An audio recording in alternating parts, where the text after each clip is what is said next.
commune c'est le côté on est tani pour au commissaire Ngoboy. Très bien. Merci beaucoup pour Namotuna.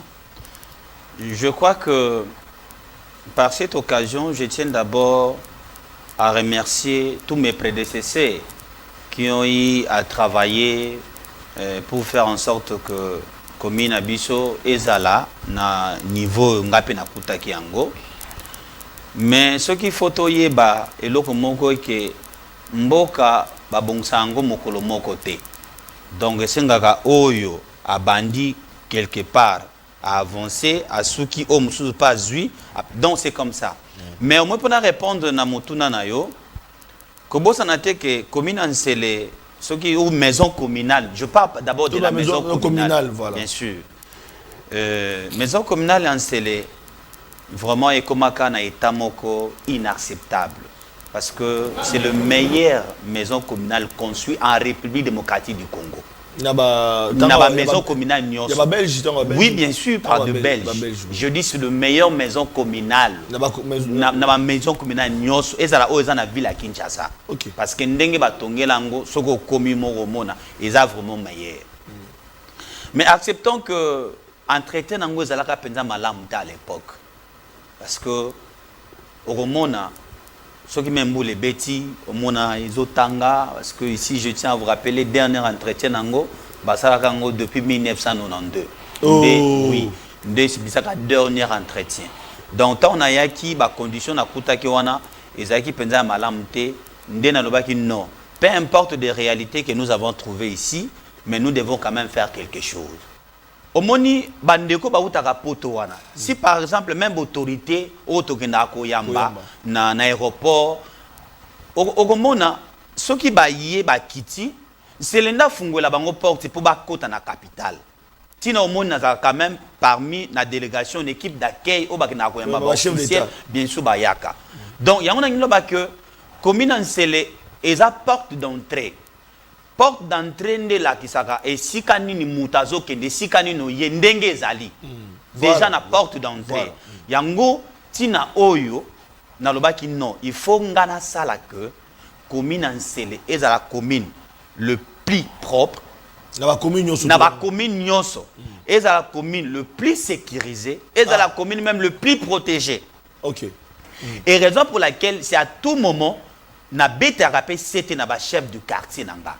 Pour nous bango, chef du quartier a koki ko le kambala mon côté na bureau na ye sans pourtant à ça la même itinérance ya koye ba réalité ni les autres kanakata quartier parce que mon attend musu ba kuluna balanda ki mutu o ko mona basala ki mais chef du quartier neti na kitambolo babomi jeune moko pourquoi na sapon ya bandeko babiso quand Luka na sapon babomi jeune moko ba kati incroyable bandeko balandi ba image za mabe ndenge moko pe et ça me susu pe na kitambo toujours na ngambo mosusu jeune wana azali na état moko ya malamu te o do senga ba soutien ba en tout cas phénomène on est très important et ceux qui chef du quartier a yebité avant ils a pas signé ko do ba wana exactement yango monique musalo na osalo na biangwana parce que bako côté bisoté ceux qui toza na bureau topo to bongisi bureau mais bako côté biso beaucoup plus ceux qui toza na terrain ndeko Flavien Oromona moi je fais 11 mois.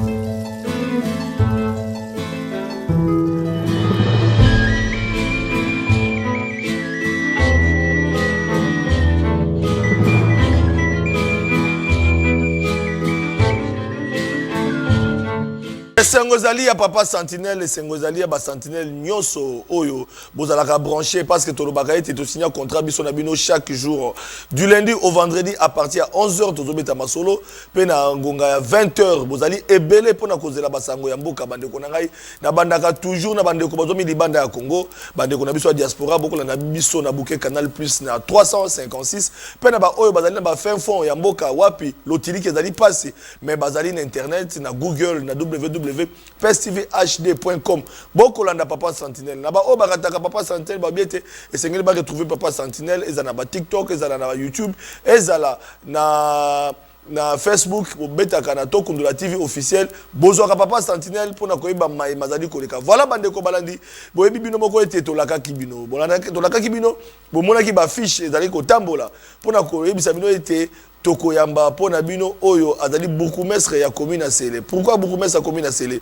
Parce que mituna zalaki ya bino e ya nokozala e boyoka kimingi notali commune à Sele. Pe bolobaki ete Papa Sentinelle lukela biso ye toyo kape basango ayibisa biso commune yango depuis banda lelo yo commune yango elata langi ya sika kasi ya lobaka te alingaka télévision to alingaka télévision te ba action nini asi asali pe bilan na ezali nini uta abandi musala. Voilà bande ko balandi to kobeta masolo parce que makamba koloba ezali ebele kaka ndenge tolaka kibino ete to koyamba général Blaise Kilimbalimba bouti kolanda général Blaise Kilimbalimba 2 jours oyo na Papa Sentinelle bolandi ba interview na EP makanisi na ye na etali ville province ya Kinshasa po ete ezala kimia pena basango esengeli boye ba ete ba présumé oyo babengaki bandeko babengaki ete bazali bilenge batambolaki mabe oyo général Kilimbalimba à travers police ya ville province à Kinshasa etiaki maboko na bilenge wana mokolo lobi ezalaki audience ya mibale pe lelo yo na 10h 11h déjà audience ezali toujours na quartier général ya police esika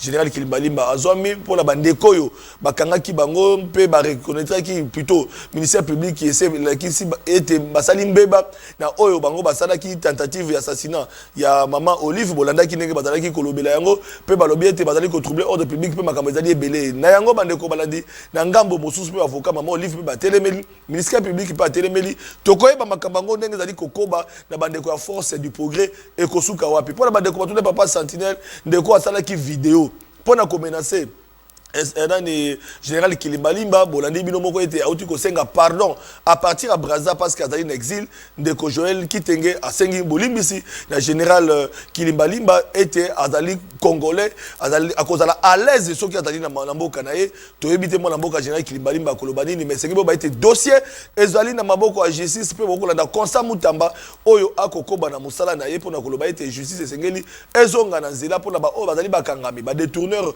o ba koyiba ba mbongo na kiasa l'état ba oba ko tambola malamu te oba ko sala ete même ba magistrat ba zuzi oyo ba ko sambisa mabe esengeli pe bakangama bolandaki mwana mboka Constant Mutamba azali déterminé pona kosunga mokonza mboka Félix Tshisekedi Tshilombo pour que état de droit ya solo justice ya solo ezonga na mboka na biso mais est-ce que état de droit pe justice ezali na ba oyo to bengi ba kuluna na sele to kuluka to ba parce que bolandaki mikolo leka ki reportage oyo mwana mboka Frank Mbobu commerce ya commune ya Msele akitaki pe pona kotala ka oyo etali ba kuluna bokomona yango lelo parce que tozali na ye tokobeta masolo na o etali Sénat esenge bo ba ete déjà dépôt ba candidature ebandaki déjà pona bandeko bazalaki na koyeba te na ngambo ya IDPS bango bazali déterminé pour na kokwa ebonga ya présidence ya Sénat pe toyebi ete na etali pe deuxième vice rapporteur mona mboka Bati Lokwebo alekaki pe na ko déposer na etali rapporteur adjoint non Bati Lokwebo comme deuxième vice président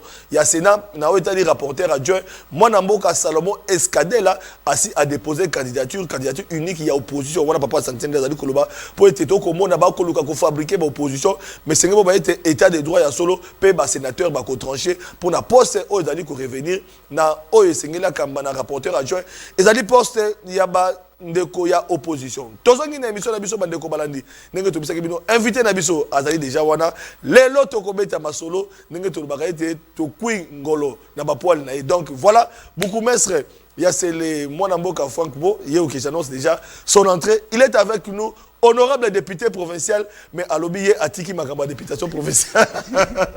Bonjour, honorable excellence, honorable excellence, monsieur. Le Boukoumé, c'est représentant. Il y a Mokambia Ville à Kinshasa, la commune à Sele, représentant Mokozambo, Capote, il y a solo Bango, Bazali, institution, ils ont dit qu'au Kambabino, Boé Malam. Merci beaucoup, Papa Sentinelle. Na pesi mbote na banselo azinyoso, obakozo occasion ya kolanda biso mokonda lelo. Et ainsi, Mbote Natata Mokondamboka, chef de l'État, comme nous l'appelons, Fatih Béton. Donc, na sepeli ko partager quand même Nabino plateau Lelo. Et ça c'est un bingi au Vanda. Merci beaucoup. Balobi Frank Mbo alinga ka télévision te Frank Mbo azamuto alingi koza toujours dans l'ombre. Pourquoi oso garder toujours ombre au kolinga batuba découvrir yote? Bon, kolobake na lingaka télévision T, ça c'est trop dur, mais sauf que na lingaka mingi nde misala et loba na place nanga. Parce que mon idée tout le monde a bandé comme sous on a pas les qui na télévision bandi ko loba loba, mais en fait à lobi pe l'autre côté, toi lobi pe l'autre comme longate. Mais bisoto lingaka mingi nde misala, ba liksa misale loba à la place que bisoto le kakatou momato lobaka. Ah, mon amboka honorable Franck Mbo. Député provincial, Mapona Messale, mina ko rappeler que aux ali moko ba cadre na kata UDPS, au Kenda qui compétition, les lois qui siège dans l'assemblée provinciale, cause la député provincial, na cause la beaucoup maître, cause plus à l'aise na poni parce que après avoir siégé, tout le monde au préfet nous la beaucoup maître. Bon, en fait ce que je peux dire est à la cause de la député provinciale et à la cause de la bourgmestre, nous faisons ba fonction oyo na ba capacité na ngana occuper. Mais par ici, je tiens d'abord à vous rappeler que Toluka qui postulé na poste wana to na députation provinciale et zakina nous na souci moko pour faire notamment quoi attendre le voix aux ezali il y a population d'habitude en scellé. Ça c'est de 1 de 2 et zalaki peut pour valoriser notre famille politique qui est l'IDPS parce que par ici je tiens à vous rappeler depuis IDPS et zala IDPS n'a pas siège dans le niveau de l'Assemblée provinciale. Okay. C'est pour la première fois que IDPS a un siège dans le niveau de l'Assemblée provinciale. Et deuxièmement aussi, c'est les bandits à l'Ancélé. Tous les bourgmestres sont passés de l'Ancélé. Ils n'ont jamais eu, notamment où il n'y a eu jamais un bourgmestre en fonction élu comme député provincial. C'est aussi pour la première fois. Nous sommes par rapport il y a Moussala Oyo, tout ça qui n'a terrain, population à Monabi, non, ces messieurs ici, ils méritent plus que ça. Et donc, Yango, population sala qui biso confiance, nde ba komisa qui biso na niveau wana. Kaka population Yango moko pe, et le bi non, biso nde to peso mandat, mais to le bi ko kende non na niveau ya assemblée provinciale te, tikala nanu na commune wa parce que Moussala les anu ne belé à kosa na terrain. Raison pour laquelle j'avais beaucoup plus obéi na directive aux populations nanga pesa kinga, raison pour laquelle j'avais accepté ya ko tikala na niveau ya commune pour Moussa les belende na bina terrain de bomoni naza ko evrer en tant que bourgmestre ya commune en sel. Donc bozomona na ba image bourgmestre ndenga do siéger dans l'assemblée provinciale en tant que député provincial, Bolandi Binomoko était UDPS à Bundi, après si UDPS siège dans l'Assemblée provinciale, après si UDPS P, Makoki, les loyopos ni nipo était na scellé, balobi depuis Baboukoumestre Baleka na scellé depuis ba député Baleka à cause de la moto ya Mboya UDPS oyo akou et bonga nangambo ya députation provinciale pour na ko siéger et que les loyo atiki bonga na suppléante nae oyo bokolanda pe tout à l'heure là na ba activité ya 1er août bango batenaki azwaki pe maloba liboso ya ba ndeko toki koloba ba base na bango ya scellé. Alors les loyo oponi voix ya cause de la bourgmestre aussi longtemps commune en scellé dans commune moko pauvre son akiko babongo babengo c'est loi eza loka ba fingio na Kinshasa parce que tobi ke mingi so oza kinois c'est koza mona Gombe oza mona Montfleury mona Ngaliema mais lelo koza na c'est loi même yoza fier ya obenga ma c'est loi pendant que babi ke ba na commune moko pauvre et puis oza à l'aise à cause de la c'est loi vraiment. Bon bien sûr comme on dit on se sent à l'aise lorsque vous êtes chez vous à la maison. Je suis natif de l'Ancélé. Donc, wana. La pauvreté Ancélé. Non. Sonanini.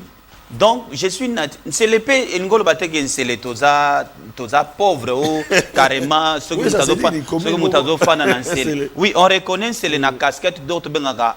La commune urbano-rurale. Mais ngolo ngolo bateke na Ancélé kuna. Biso toza pauvre et tout les hommes riches. Papa ça c'est opinion mon. Non bien sûr n'a pas répondre qu'à opinion parce que c'est tout à fait logique. Comme il Ancélé ta mususu ba komi ko chango siko parce qu'il y a la présence de Franck Mbo dans la tête de cette municipalité. Mais ezalaki commune vande ko chango kate ba vande même kolobelango te. Donc pona bango bazomona ka Ancélé zamboka. Or la commune d'Ancélé ndenge zawana il faut batba yeba ke eza porte d'entrée il y a capital. Oui. Parce que moi-même, je suis aéroport international d'Enjili. Non, aéroport international de Njil, ils ont la commune en Njilité. Ils ont la commune en Sel. Mais confusion, tout ça, là, trop. Oui, bien sûr. Même quand on a poto, on a atterrir, on a la commune en Njil. Alors, ce qu'on a dit, c'est que, au moni bandeko ba utaka poto wana. Si par exemple même autorité autokenda ko yamba na aéroport okomona soki ba yé ba kiti selenda fungola bango porte pour ba kota na capitale. Tina omona za quand même parmi la délégation une équipe d'accueil au bakina ko yamba officiel bien sûr ba yaka. Donc yangona ngilo ba que commune en Sele eza porte d'entrée. Porte d'entrée de la kisaka et si kanini mutazo kende si kanino yendenge ezali déjà na porte d'entrée yango tina oyo na lobaki non il faut ngana sala que commune en Sele ezala commune le plus propre na ba commune nyonso ezala commune le plus sécurisé ezala commune même le plus protégé. OK. Donc, la porte d'entrée. Exactement, parce que la porte d'entrée. Et ça, le quoi, avant de t'accouter il faut que tu aies le pan. Si tu as le pan, il salité. Il peut avoir déjà l'idée, il y a ici qu'il y a Zokende. Alors, si tu as déjà le pan, il est propre, c'est que tu as propre. Donc, raison pour laquelle j'avais pris cette détermination, il y a qu'on rendre encore plus propre, il y a qu'on rendre encore plus crédible, il y a qu'on rendre encore plus protégé ou sécurisé. Pour en sorte que tango bat baye na ville à Kinshasa, ba mona que ville à Kinshasa, c'est une ville qui est propre. Ah, oui. Mais c'est Tumba. Oui, et c'est Tumba tozo bundanango, tozo bundanaibi que les attaches moko za facilité, tozo bundanango, mais je pense ndenge to banda ki na ndenge tozo kende. On est quand même dans les bons. Ah d'accord. Toroko t'as pas si tu le volet assainissement, tu le appelles n'engo kuta commune, on a des communes comme les lots, mais tout comme une activité à motu, il y a parce que tout en actualité, il y a activité autour ça là les 1er août, tout le monde qui yo bato bazala qui est belé, tout le monde qui est présent, c'est il y a moi Namboka Daniel Bumba en tant que gouverneur à ville à Kinshasa, bato ba retenir nini ya moto zoapé malo bandenge activité de kaki bato ba mona na bilili ndenge nini Bumba pa kitaki l'activité zaki activité nini. Merci beaucoup. Ngai papa na ngai na Balobi, dans la vie, il faut être reconnaissant, même pour nous taper ça qui est au maï.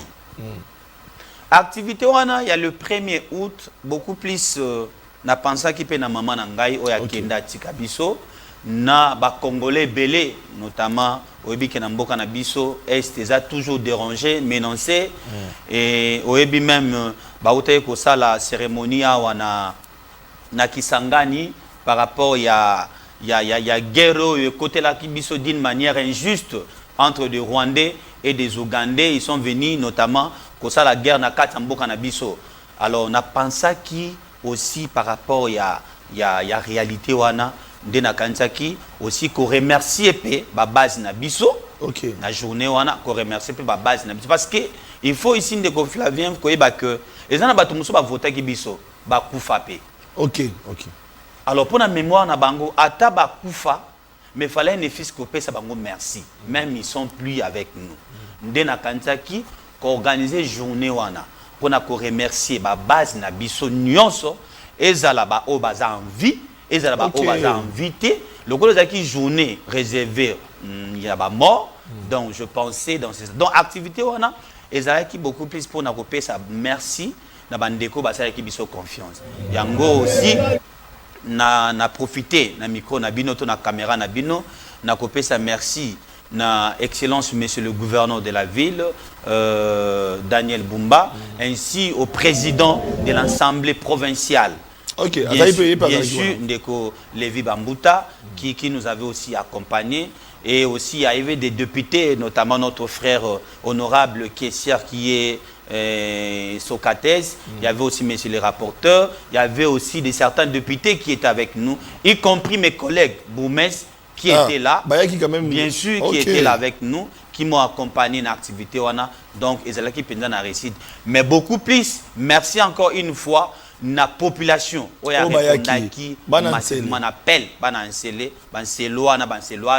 qui ont répondu massivement, notamment à l'appel ou à mon appel par rapport à l'activité.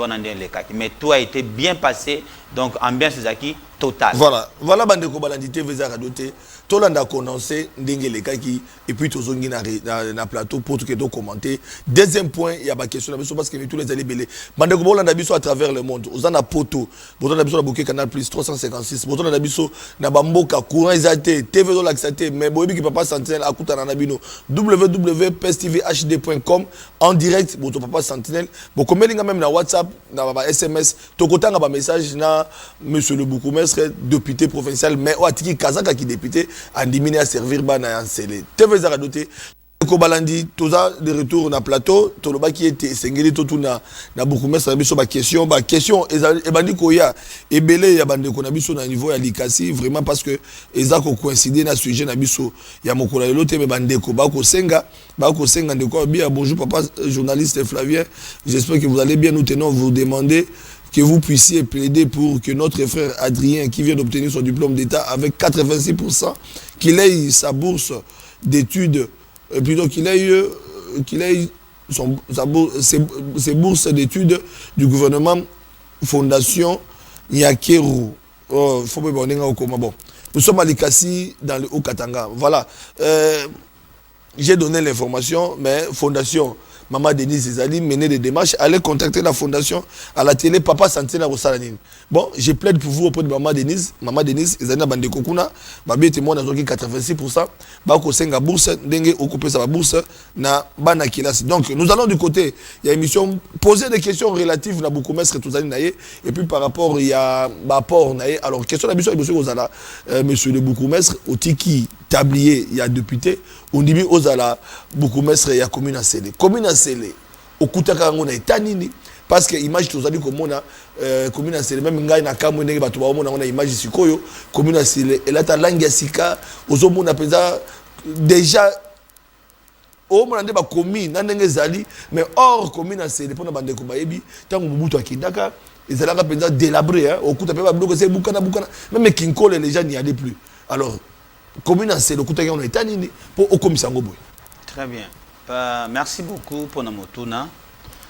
Je crois que par cette occasion, je tiens d'abord à remercier tous mes prédécesseurs qui ont eu à travailler pour faire en sorte que commune Abisso ezala na niveau ngape na kutaki yango. Mais ce qu'il faut toyeba eloko moko ke mboka babongsango mokolo moko te. Donc sengaka oyo abandi quelque part à avancer à ceux qui ont pas zui, donc c'est comme ça. Mais au moins pour répondre à Motuna Nayo, Kobo Sanate que commune Ansele, ceux qui ont maison communale, je parle d'abord de la maison communale, voilà. Bien sûr. Maison communale Ansele, vraiment Ekomaka na etamoko inacceptable. Parce que c'est le meilleur maison communale construite en République démocratique du Congo. Il y a maison communale. Il y a Belge. Oui, bien sûr, par de Belges. Je dis c'est le meilleur maison communale. Il y a maison communale. Et ça là, ils ont la ville à Kinshasa. Parce que ndenge batonge lango, soko komi moromona, ils ont vraiment meilleur. Mais acceptons que entretien nango zalaka penza malam à l'époque. Parce que au Romona, ceux qui m'aiment les bêtis, au Mona, ils ont tanga, parce que ici, je tiens à vous rappeler, dernier entretien Nango, Basarakango depuis 1992. Oh. Oui, c'est le dernier entretien. Donc, tant on a yaki, bah condition na kuta ki wana, ezaki penza malamte, ndena lobaki non. Peu importe des réalités que nous avons trouvées ici, mais nous devons quand même faire quelque chose. Dès Tobandaki, il fallait qu'il y ait bon ça. Bureau d'abord, il y a Boumès, parce que yebi. Ceux qui ba payabaye bakoyamba bango quand même na bureau boumès bakoyamba bango libandate. J'ai commencé à toller au-dessus et ainsi tozo kenemisa les autres continuent lelo. Mais image za ko se présenter lelo, to image zo présenter lelo au komonango quand même maison communale et zuma forme msous par rapport à ndengaki liboso.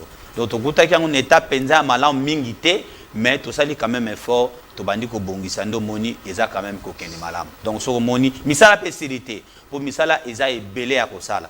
Mais néanmoins aussi ce que je commune en Selango en général parce que salité p c'est vrai parce que le lobi na pom tozana na Kinshasa eza makambo tali insalubrité mais la commune en CLP salité zalaki mona mutu beaucoup plus à kolongolanda kunaye a vu salité naye aye na ngona boulevard aya boaki na akei donc tozaki na musale belé ya kobanda ko bongisa kolongolana ba poubelle ozaki tellement visible et aujourd'hui nous avons notamment toujours de même esprit que tozo continuer nango kolongolaka ba salité tokomona poubelle na balabala te mais beaucoup plus tout en demandant na ba chef du quartier nyoso bango pe basala ka musala wana na ba quartier na bango sike bazali salité koko zalate ngai nazaka d'accord te donc ba oh salongo photo sala ngo ka samedi non salongo toko sala ka samedi te parce que muto aza normal onza masala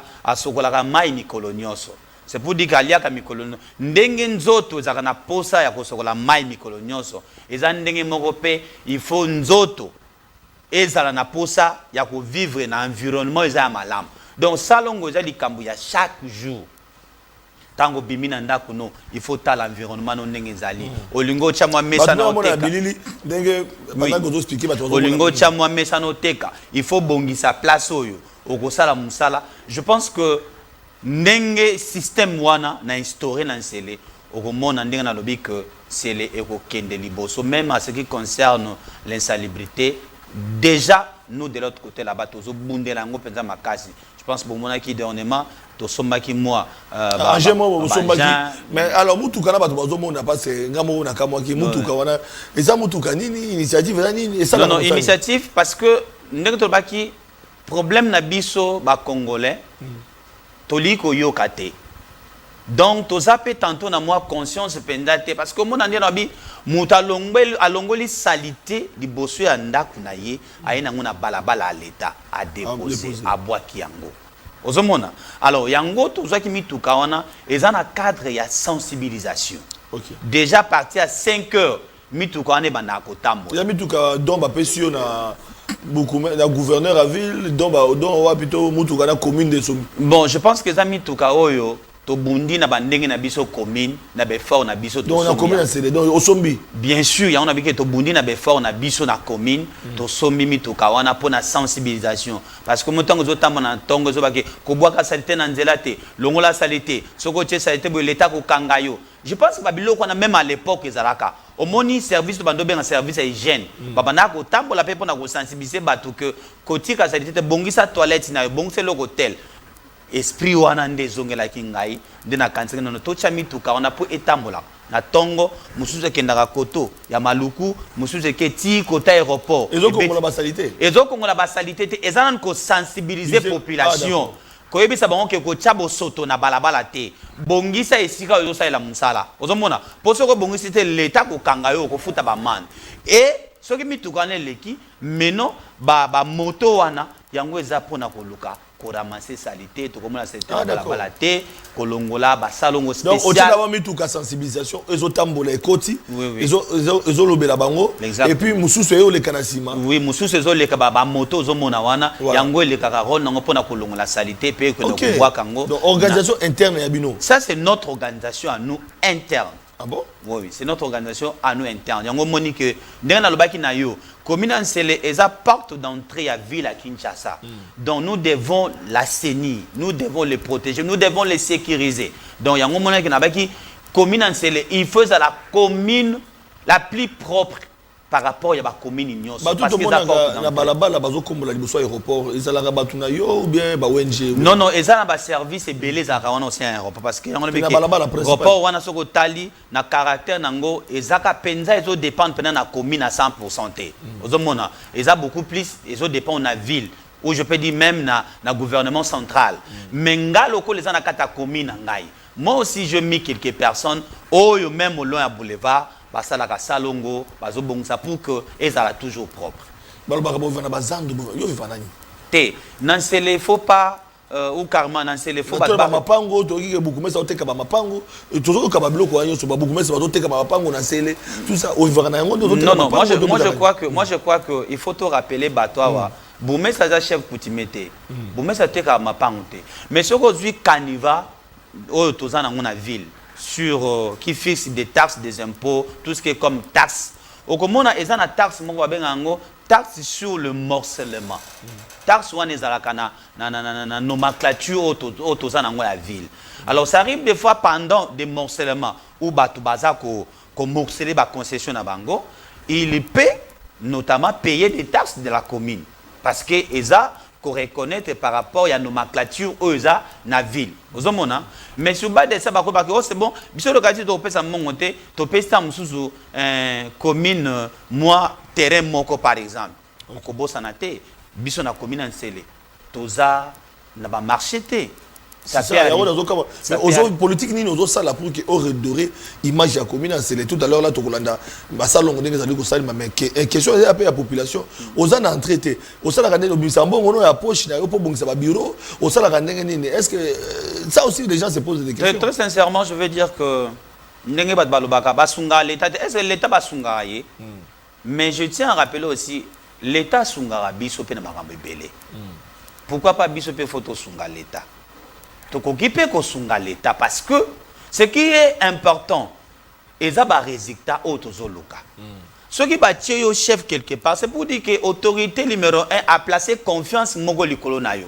Yango ba tiyo. Et likolo ba te ke yo au mérita qui plus que bande ko mususu. Non. Mais so ba tiyo kuna sala makambo pona ko sepelisa population. Moni dernièrement chef akitaki na Nsele. Tango yaki ko visiter port pêcheur. Oui. Tango ko visiter port pêcheur. Moni population à lobaki. À lobi to yebi ba boumese ba leki awa na commune Nsele. Mais jeune oyo Frank Mbo ndenge na ko sela musala eza différent. To sengi yo na mokonza mboka otike la biso jeune oyo. Mosenga la population bango. Wana bosenga population. Bien sûr, ba image ezali wana mosenga population. Ozomona, c'est pour dire que on se dit tantôt soko za mokonzi eza po na batu. Soko za na batu te tina ko bengo mokonzi eza te.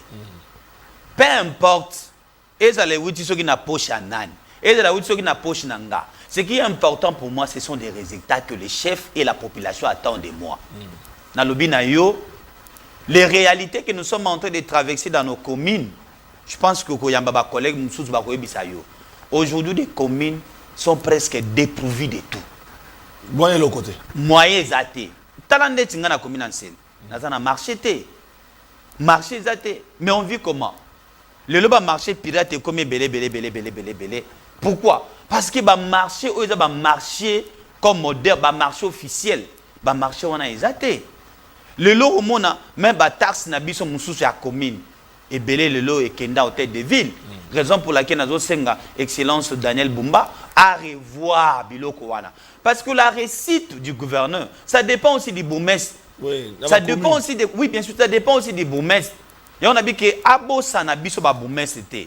Na nyonso azo sala. Parce que récite na ye ezape biso ba bourgmestre. Ata la carte ba ministre ata la carte ba ministre provincial ou provincial. Ata la likambo pe ba bourgmestre parce que notre lobby une province est la composition des communes. Yango esa li province. Alors, pour résoudre, même l'insécurité, il faut beaucoup plus associer Baboumès pour que réciter à la pendant mandat na yiwana. Vous avez to pendant mandat na yi. Donc, tozo bunda na ba moyen de bord na ba ndengi nyoso pour que il suffit de redonner kaka image. Voilà.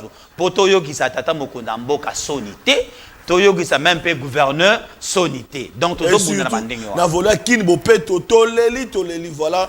Moi na mboka Frank Mbo Boumese Nsele na ba moyen de bord na ye parce que mituka ba moto ezolongolaka mituka za ko sensibiliser bato pour na lutter contre bosoto l'état que tous de la Bumbaya l'état que tous de la gouvernement central appelle ça misolo ndenge to ali koyoka esengeli ville ADF mbongo ya sa banda mosala na TV ta doté to kena ngambo réalisation tous ont éléments condensés c'est vrai les éléments bruts bande ko excusez biso mais mon na ndenge mosala za salema et ye moko Boumese asala ka salongo to bité asala nga moko la samedi to pe le ka ndenge nini osala nga moko la samedi non salon eza mikolo nyonso parce que muto aza normal asokolaka mai mikolo nyonso.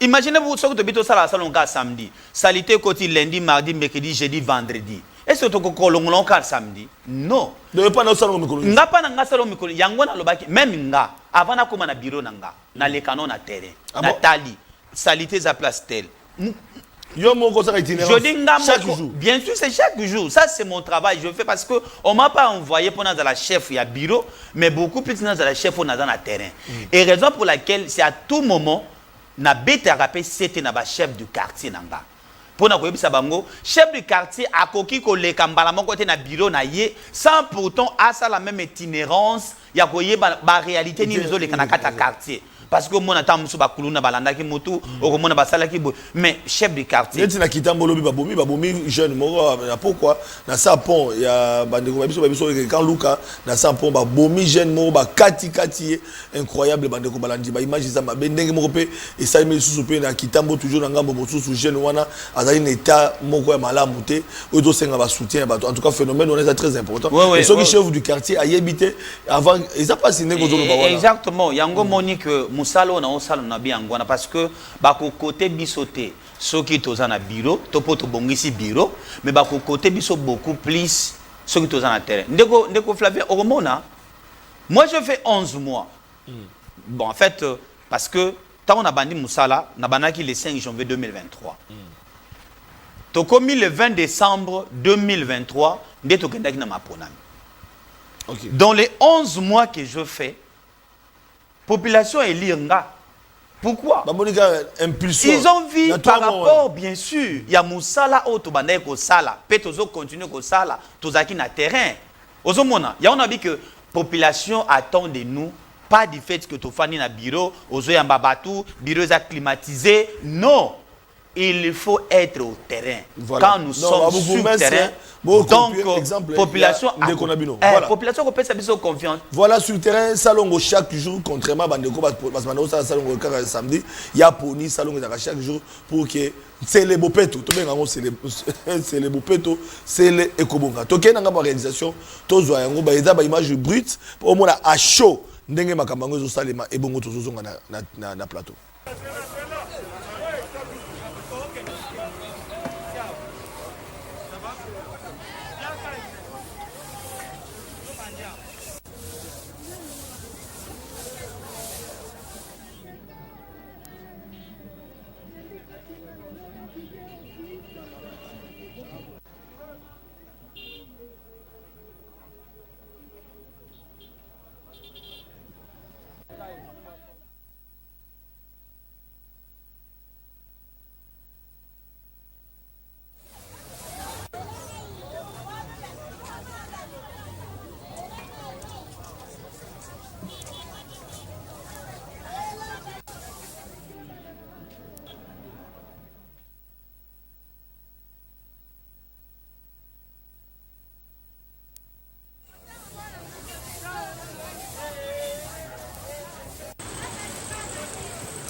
Boutu Kolanda, assainissement, mais question à ma téléspectateur.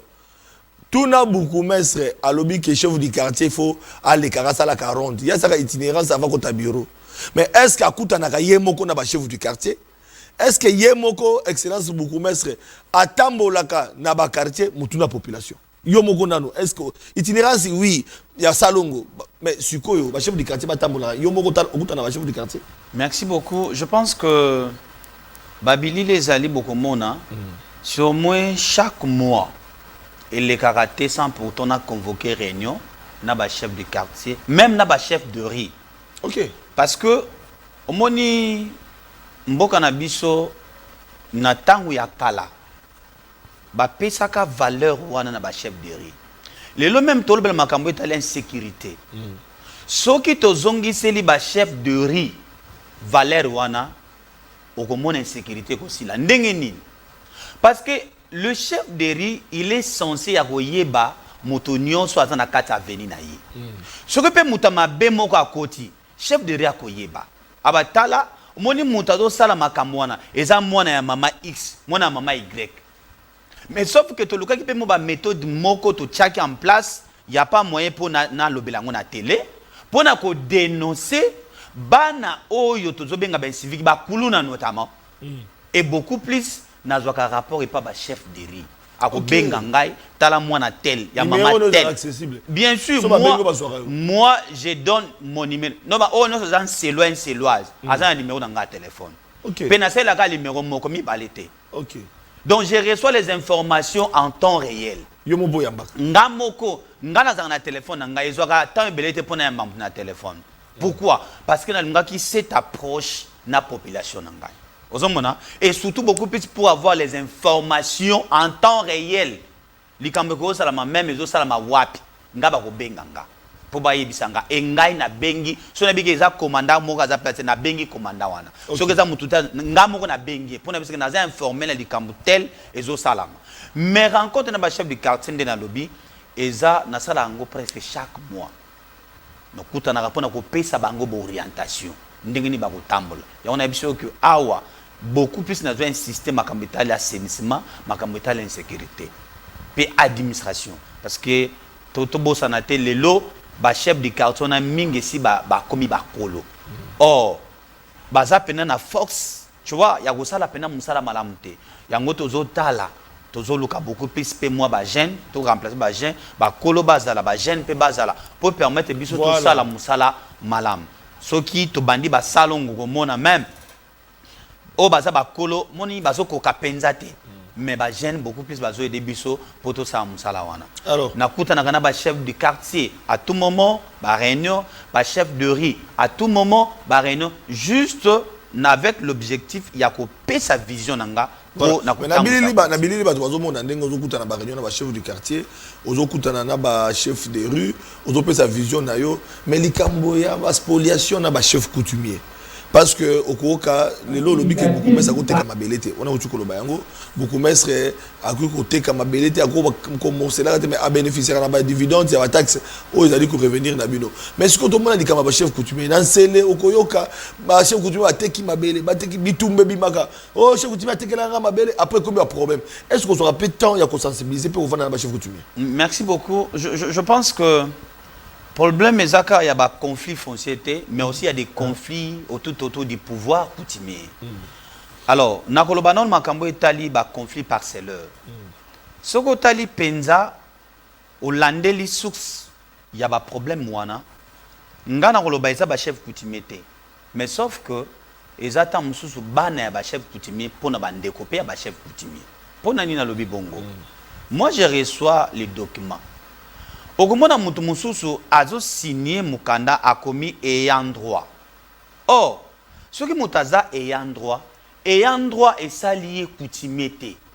Ayant droit, azaka moto yo balobi ke yepe le loto lobby yepa ko succéder na pouvoir coutumier. OK. Mais ali ko lobate ka comme chef coutumier aussitôt que avant chef coutumier ou avant ba désigner mon chef coutumier ba ayant droit na ba fanda kanana. Moni, tous exemple moko. Le loto za na président de la République, son excellence Félix Antoine Tshisekedi Tshilombo. Ozomona? Azape na famille na ye. Ozo comprendre? Mais Eli ko lobate ke batnyo sa famille wana ba komi ba président de la République. Eli ko loba bongote. C'est pareil avec des chefs coutumiers. On peut avoir un chef, mais ba ono so baza bande ko famille na ye. Eli ko lobate ba on peut ba komi ba chef coutumier. Mais on commence à moi na zote kama belé. Oh noko, moi na kasi, koko. Tout le monde se dit ayant droit. Au moment la place au chef a pesa ki monte sika. Moi na kia sa suni ateki yango koka kia sa ateki to ba chef coutumier na ba oteka la belé deux fois. Oh peut-être bango peut passer ba innocent. Raison pour laquelle j'avais instauré déjà dès le début de mon travail, lorsque je commençais mon mandat na lobaki soki oza mwana oza soki mwana kasi oza soki nani oza na sima ya chef pe soki bat baye ne bayaka na ba sala otobenga ba fiche parcellaire na niveau commune na tala kana fia soki na monique eza signé par mwana na kopé so fiche parcellaire. Ah d'accord, yo commande à prudent. Bien sûr, na kopé so fiche parcellaire.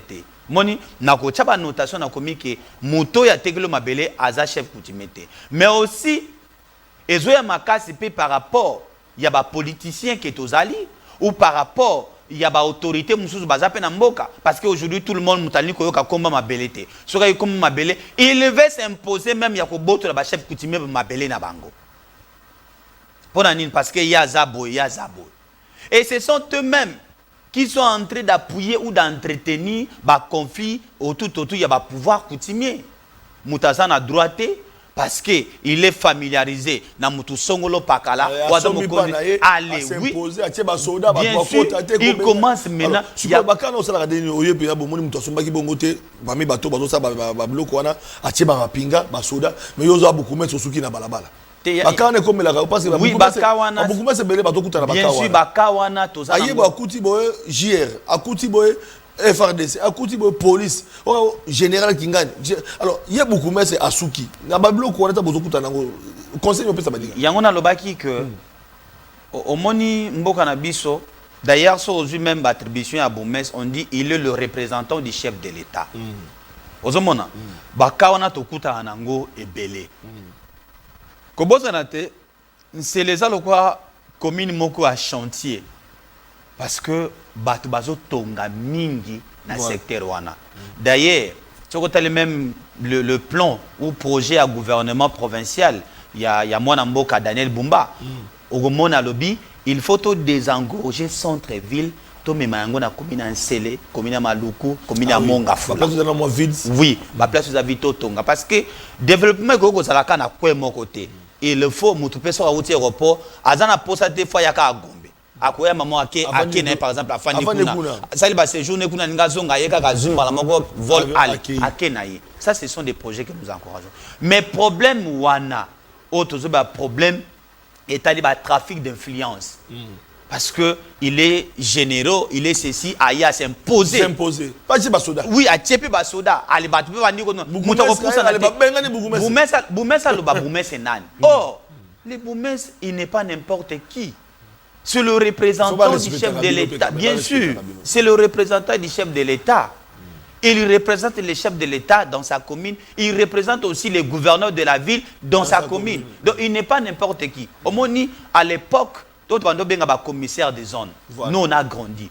Tout le monde a un commissaire des zones. Nous, on a poussé un commissaire des zones. To sengi valeur wana, respect wana, ezong. Maintenant, que la responsabilité on a pesa partager. Na part, il y a biso ba Boumès, na part il y a bateau tozo kam. To na part yo bandeko bazo bazana biso esika moko. Ozomona. Alors biso pe na part na biso, il faut to yeba tanto ko se respecter, ko sala makambo eza digne en tant que Boumès qui est représentant du chef de l'État, qui est le représentant notamment de la population na point o yozo kambela. Je pense que ceux qui biso pe to comme ko se respecter et vous avez eloko malam. Donc makambo etali ba conflit foncier tout ça tozo bundanango. Je pense que banda na zwa ki bateau de commande nandenge tozo kendele na moni quand même. Voilà. Il nous reste 5 minutes pour se séparer, 60 minutes et où me la raté et pourtant to bandi on attend to comprendre les TTV zangunga ba message à batuto kotanga te mais les kambo ya réunion à sécurité pour tous ceux qui sawana na commune est-ce que tu arrives des fois à tenir réunion de sécurité parce que phénomène kuluna et koti makasi to tu ko bango autant que le bango pe ne bandelia wake ba ka on appelle ezo salema mais to bité la commune c'est les andengeni. Bon c'est chaque mois, je peux dire après 3 semaines nous organisons des réunions de sécurité au moment même dernièrement qui organiser une audience foraine na tribunal la grande instance ya Kinkole. Bien sûr il y a ba kuluna oyo ba bomaki jeune garçon moko na journée oyo ba publier ki ba examen d'état. Alors bango na mayeli na bango mabe balingi ba boto la téléphone à mwana wana lokola résistance des alaki ale ba bete machette mwana na kufi. Lorsque la police a checké maboko na ba service na biso ane ba checké maboko na ben civique wana omoni to présenter ki bango publiquement ou na public et bazwa ki ba condamnation na bango par rapport ya ba makambo ya ba acte ba posaki. Donc to organisaka ba réunion de sécurité à tout moment. Mais que bossa le moko TP susu commune en sendo to le biloko les am nene to zape ko sibir mo ba problème belé parce que au mona tam susu o lamuki na tongo ba bengi o tala ba bomaki mutu moko place tel ba yoko boake kuna na commune en sel. Donc mais où tu places bien sûr et où tu places mususu ba castre moni ba ye na ye ba yoko boaka ye kuna. Puis aussi ninga na lobi ke commune en sel eza commune komi ko yamba batebele lelo ko mona eza na ben civique mususu bazo kima peut-être ba kimi ba commune mususu les approche ya centre ville allez il trouve maintenant du refuge là-bas na commune ancienne ozomona nde ba biloko na komi komata parce que biso bana ancienne to yebaki kuluna te na ancienne kuluna zakite na ancienne zaki commune ye weekend au lieu liboke na yo au lieu kwanga na yo au sokoli mai na yo aussi minzero sani ozongi mais lelo yo to kompe ko assister na ba phénomène ya ba kuluna wana pona ni parce que bande ko mususu bazako kima mona kimi ba civique ba kimi centre ville allez ba ye ko trouver des ba ko bata makuna yango et comme ko créer biso même insécurité totambola te na butu voilà général Blaise Kilimbalimba je pense que général Blaise Kilimbalimba je le salue à ça notre grand frère il est en train de faire très bien son travail je l'encourage beaucoup parce que il est toujours disponible lorsque vous l'appelez il prend le téléphone et il nous accompagne aussi dans ba action belé. D'ailleurs, il a organisé aussi ba parade belé na commune en le banda zadi toujours na bit to na intérêt ya kosala ki population en sel ezana. Voilà, question parce que to kabona na élément bokomo na ndenge beaucoup mestre ya kitaki na audience foraine bazo samisa bakulu na bokomo na image avec commentaire ya ba confrère na biso ne to kabona élément wana kasi ba question mosusu avant tout élément ba tout babi bonjour de Flavien que Dieu vous bénisse merci beaucoup s'il vous plaît tournez la biso beaucoup mestre monsieur Franck Mbo situation spoliation et à terrain RVA na quartier Laurent Désiré Kabila est-ce que ayebi yango?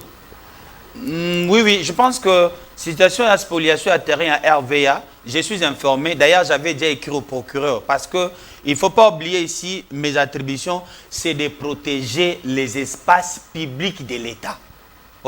Tous les espaces qui sont notamment dans une commune, que ce soit les emprises, que ce soit les espaces de l'État, des concessions notamment de l'État, et nous sommes obligés de protéger parce que c'est moi qui ai l'autorité là-bas. Donc je disais ceci, na komela qui déjà procureur. Ah d'accord. Na komela qui procureur pour na koyebisa que nazo mona ba constitution anarchique na place wana. Je pense au courant de cette semaine, on va suspendre tous les travaux. Ah voilà, bonjour réponse. On va suspendre tous les travaux. Il n'est pas un bourgmestre qui ne maîtrise pas son secteur. Donc déjà, à ça, Bandaki, calamité, bon, la suspension des travaux.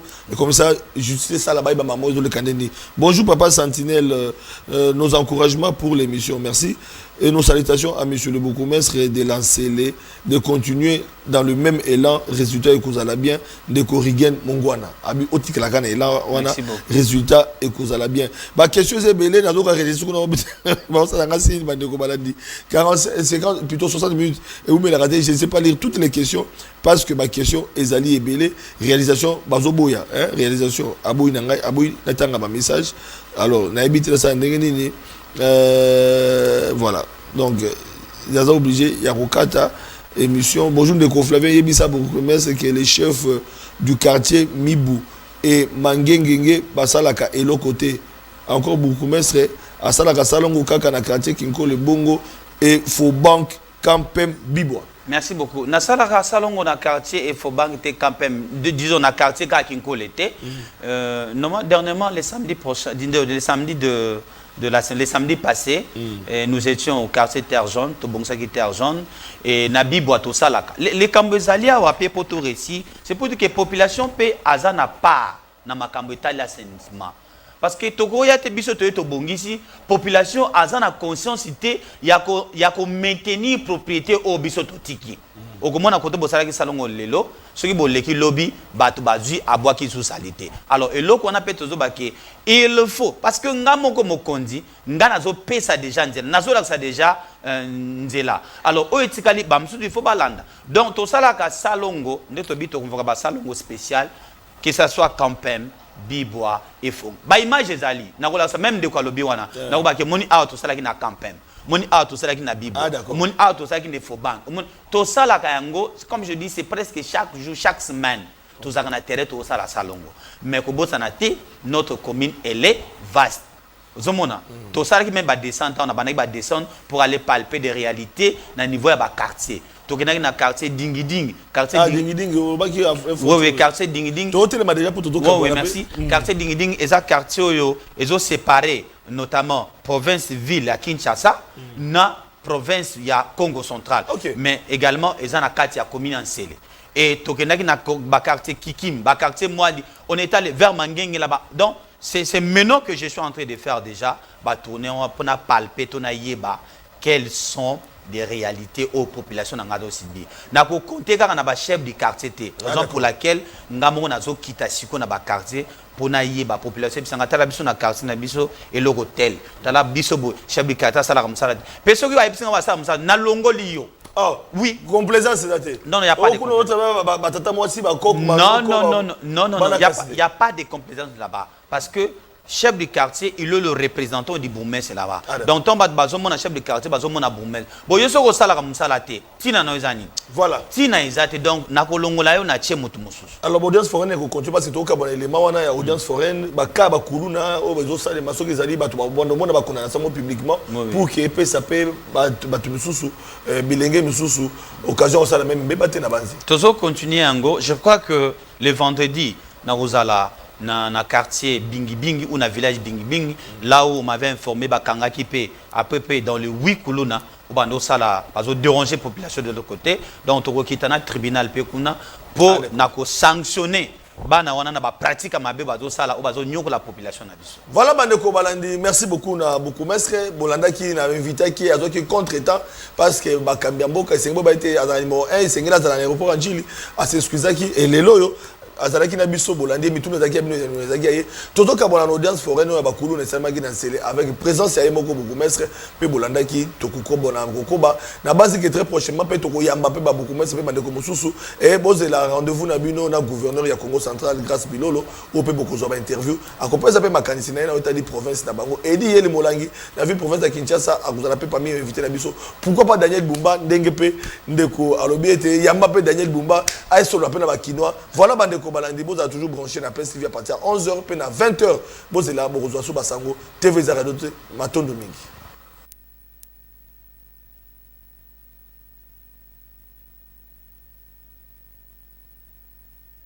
Et les phénomènes Nokuluna dans sa municipalité portent déjà ses fruits. Voilà qui justifie l'engagement et la détermination du bourgmestre de la commune urbano-rurale de Lansele, Franck Mozolamiso, a éradiqué l'insécurité et les phénomènes Nokuluna dans sa municipalité portent déjà ses fruits. Voilà qui justifie sa présence à l'audience publique de cette bandit urbain communément appelé Kuluna, jugé en flagrance par les tribunaux des grandes instances de Kinkoulé au quartier domaine Ansele ce samedi 27 juillet. Ces derniers sont poursuivis par les tribunaux pour meurtre et association de malfaiteurs. Et d'après le verdict rendu public aujourd'hui même à 20h, heure locale, sur les 7 prévenus, Un seul a été acquitté pour n'avoir pas participé à la violence infligée à ces deux jeunes, dont l'un, finaliste des humanités de son état, a succombé à ses blessures alors que, selon certains témoins, il s'est rendu à un cybercafé du coin pour connaître son sort après le lancement des résultats des examens d'État par le ministère de l'EPST. Le numéro 1 de la bande, reconnu d'avoir commis l'infraction de meurtre, a été condamné à la peine capitale, tandis que les 5 autres ont reçu une peine de 20 ans de prison chacun. La justice a fait son travail. Je pense que nous, ce que nous allons continuer, c'est juste de chercher ces inciviques qui sont en train de déranger la sécurité de notre population pour qu'ils soient enfin livrés auprès de l'organe de la loi, qu'ils puissent répondre à ces actes. Aujourd'hui, nous venons d'assister à cette audience publique, notamment dans les quartiers domaines, précisément vers les camps d'Aïpen, à qui vous avez suivi. Il y a eu des condamnations au moins sur les 7 qui ont été présentées. Le tribunal là, il a condamné au moins 6. Quant à moi, je dis en tant que numéro 1 de cette municipalité, c'est juste de faire en sorte que la paix règne au sein de ma municipalité. Dans les soucis de voir ces administrés vaquer librement à leurs occupations des jours, tout comme des nuits, l'autorité municipale de Lancélé, M. Franck Mozolamiso, avait réuni jeudi 4 juillet dernier les membres du conseil de sécurité de la commune, entre autres la police et bien entendu l'armée. Le message est base à la kimia, parce que comme on dit, la justice élève une nation. Pour ces oyo bazana ba comporter un mabé, ba yeba déjà ndenge wana ko se retirer. Parce que pour l'instant, nous sommes obligés ya kotia kimia na kati ya commune biso. Le numéro 1 de Lancélé avait recommandé aux responsables des services concernés à multiplier les efforts pour identifier tous les sémères de troubles et autres hors la loi qui perturbent l'attitude de la population.